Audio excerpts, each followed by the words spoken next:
નમસ્કાર, good afternoon Gujarat સાથે હું છું જયેશ। સૌપ્રથમ સમાચાર અમદાવાદથી કે જ્યાં આયશા આપઘાત કેસમાં આરોપી પતિને સજા સંભળાવવામાં આવી છે।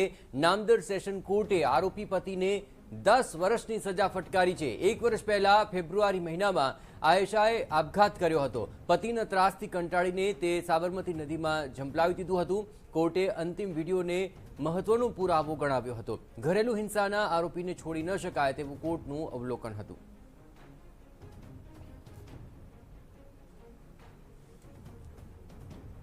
આ સમગ્ર મામલે વધુ વિગતે વાત કરી રહ્યા છે, જોડાઈ રહ્યા છે ટીવીના સંવાદદાતા રોનક વર્મા। રોનક, આ સમગ્ર મામલે કોર્ટે શું અવલોકન નોંધ્યું અને શું છે મહત્વપૂર્ણ ગતિવિધિઓ?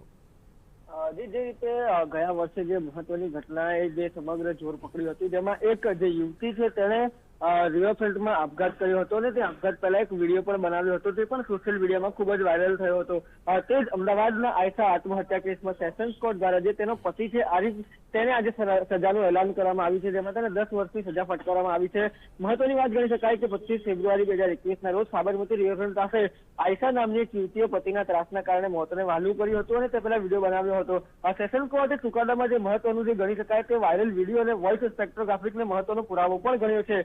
આ ઉપરાંત કોર્ટે કહ્યું છે કે સમાજમાં ઘરેલુ હિંસા ઘટાડવા માટે પણ આરોપીને છોડી ન શકાય, તેથી તેની સાથે કોર્ટે આયશાનો ગર્ભપાત થયો હોવાની વાત પણ જે છે નોંધી લીધી છે। બીજી તરફ ઘરેલુ હિંસાનો ભોગ બનેલી યુવતીને આત્મહત્યાને દુઃખદ પણ ગણાવી છે। આ સમગ્ર મામલાની વચ્ચે જે આરોપી પતિ છે તેને 10 વર્ષની સજાનું એલાન પણ કોર્ટ દ્વારા કરવામાં આવ્યું છે।